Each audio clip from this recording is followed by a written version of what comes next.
Leo tutachunguza moja ya hadithi za kihistoria zenye mchanganyiko wa siri, kutoweka na maswali ambayo hayajapata majibu kwa zaidi ya karne 3. Hadithi ya kupotea kwa koloni la Roanoke ni moja ya matukio ya kushangaza zaidi katika historia ya Marekani na bado inasumbua wataalamu na wanahistoria mpaka leo. Koloni hili la kwanza la Kiingereza lililoanzishwa Amerika lilikutana na hali ya kutisha na kutatanisha ambalo halijawahi kupata majibu kamili. Ungana nami mwanzo mpaka mwisho ili tuweze kuona kwa pamoja kwa nini tukio hili linahusishwa na siri zisizo na majibu.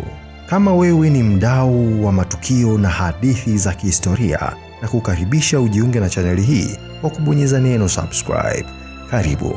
Hadithi ya Roanoke inaanza mwaka 1985, wakati ambapo Uingereza ilikuwa inahitaji kukubalika kama ndiye mfalme wa kimataifa katika utafutaji wa makazi mapya na rasilimali. Malkia Elizabeth wa Uingereza aliona kuwa ni muhimu kuanzisha makoloni katika dunia mpya ambayo ilikuwa ni bara la Amerika, ili kuongeza utajiri na nguvu za kiuchumi. Kwa hivyo aliagiza kuanzishwa kwa koloni la kwanza la Uingereza katika bara hilo la Amerika ambalo lilijulikana kama Roanoke Colony. Katika mwaka huo, meli za Kiingereza zilielekea kwenye eneo la Roanoke, kisiwa kidogo kilichopo pwani ya Virginia, ambapo wahamiaji walijitahidi kuanzisha makazi. Watu hawa walikuwa wakiongozwa na Sir Walter Raleigh, ambaye alikusudia kuanzisha jamii thabiti ya Kiingereza. Walikuwa na matumaini ya kuwa na ushirikiano mzuri na Wahindi wa kabila la Wahanok waliokuwepo katika maeneo hayo. Koloni lilijumuisha takriban watu 115 na walijitahidi kuanzisha kilimo, kujenga nyumba na kutafuta njia ya kuishi katika mazingira mapya. Hata hivyo, changamoto kubwa zilijitokeza mapema. Walikumbana na ugumu mkubwa wa mazingira, njaa na vita ndogo dhidi ya makabila ya Wahindi. Lakini licha matatizo haya, Roanoke ilionekana kuwa na matumaini ya kuendelea. Baada ya miaka miwili ya uongozi katika Roanoke, Sir Walter Raleigh aliamua kumtuma mhandisi na mchora ramani John White kurudi Uingereza ili kutafuta msaada wa ziada na vifaa vya kujengea. White aliondoka na meli mnamo mwaka wa 1987, lakini alikumbana na matatizo ya kusafiri, ikiwa ni pamoja na vita za meli za Uhispania na changamoto za kifedha. Ilimchukua miaka miwili kurejea kwenye kisiwa cha Roanoke. Alipofika mwaka wa 1990, White alikuta koloni hili likiwa limepotea kabisa. Hakukuwa na alama yoyote ya vita wala mapigano. Majumba yao yalikuwa yameharibika na hakuna mtu aliyeonekana. Walakini aliona alama moja ya kushangaza. Neno Croatoan lilichongwa kwenye miti, neno ambalo lilihusiana na kisiwa kidogo kilichokuwa kikikaliwa na kabila la Wahindi wa Croatoan, eneo lililozunguka Roanoke.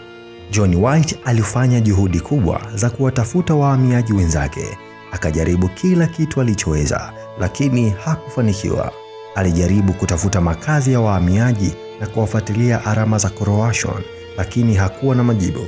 Alikuwa na matumaini kwamba wahamiaji wenzake walikuwa wameenda kwenye kisiwa cha Croatoan, lakini alikosa mawasiliano na hata alishindwa kufika huko. Aliamua kurudi Uingereza na kuacha utafutaji wa wazungu wenzake wa Roanoke.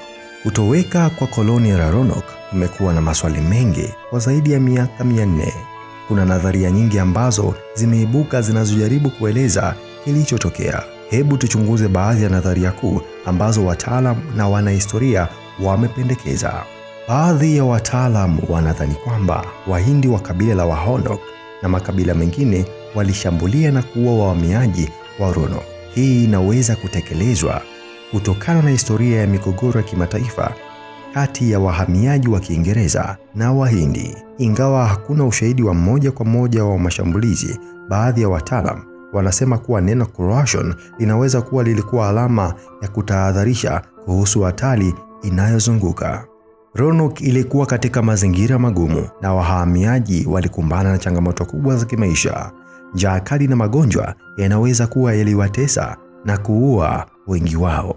Wakati huo, magonjwa kama kipindupindu na homa ya manjano yalikuwa hatari sana kwa makoloni yaliyokuwa na uhusiano duni na usafi. Nadharia maarufu inasemekana kwamba wahamiaji wa Roanoke walienda kwa hiari yao kwenye kisiwa cha Croatoan na kujiunga na Wahindi wa kabila la Croatoan. Walikuwa na uhusiano wa kirafiki na Wahindi hawa, na hii inaweza kuwa njia mojawapo ya kujikinga na hatari kutoka kwa Wahindi au makabila mengine, lakini hakuna ushahidi thabiti wa kuwaonesha wahamiaji hawa kwamba walikimbilia katika kisiwa hicho cha Croatoan. Nadharia nyingine inasema kuwa wahamiaji hawa walipotea kutokana na mazingira magumu ya kisiwa hicho. Huenda walikufa kutokana na maafa ya asili kama mafuriko au tetemeko la ardhi, au waliishi maisha magumu mpaka wakakata tamaa. Baadhi ya wataalamu wanaamini kuwa wahamiaji hawa waliona kuwa mazingira ya kisiwa hicho yalikuwa magumu kupita kiasi, na kwa hiyo walijua kuwa hakuna matumaini ya kuishi. Waliamua kuhamia kwenye maeneo mengine au waliendelea na safari zao. Ingawa hadithi ya Roanoke imeendelea kuwa siri isiyojulikana, tafiti za kisasa zinaendelea kutafuta majibu. Miaka 400 baada ya kutoweka kwa watu hawa, wataalamu wanachunguza maeneo ya kisiwa cha Roanoke na visiwa jirani kwa kutumia teknolojia mpya kama vile uchimbaji wa miamba, uchambuzi wa DNA na masomo ya kisayansi. Wataalamu wamepata mabaki ya vifaa kutoka kwa wahamiaji hawa na wamegundua mabaki ya majengo ya zamani katika maeneo mbalimbali, lakini hakuna ushahidi wa moja kwa moja wa kutatua fumbo hili. Tafiti za kisasa bado zinalenga kutafuta alama au mabaki ya makazi ya wahamiaji wa Roanoke, lakini bado hakuna majibu ya moja kwa moja. Hadithi ya kutoweka kwa Roanoke imesalia kuwa moja ya mafumbo makubwa katika historia ya Marekani. Ingawa hakuna majibu kamili, hadithi hii inatoa funzo kubwa kuhusu changamoto za kwenda kuanzisha makazi mapya bila ya kufahamu kila kitu kuhusu eneo hilo. Roanoke bado ina siri kubwa, na licha ya juhudi nyingi za utafiti, ukweli wa kutoweka kwa wahamiaji hao bado haujulikani. Je, watu hawa walikufa kutokana na njaa au magonjwa? Walikumbwa na mashambulizi ya Wahindi au walijiunga na kabila la Wahindi wengine? Hadi leo hakuna anayejua kwa hakika.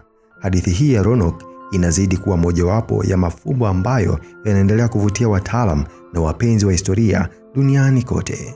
Kwa kusikiliza stori hii, niambie maoni yako. Unahisi watu hawa nini kiliwakumba? Tuachie maoni yako katika sehemu ya comment. Kama wewe ni mdau wa matukio na hadithi za kihistoria, hakikisha umejiunga katika chaneli hii kwa kubonyeza neno subscribe. Niachie maoni yako, lakini pia usisahau kulike video hii. Asante kwa kunisikiliza na kutakia wakati mwema.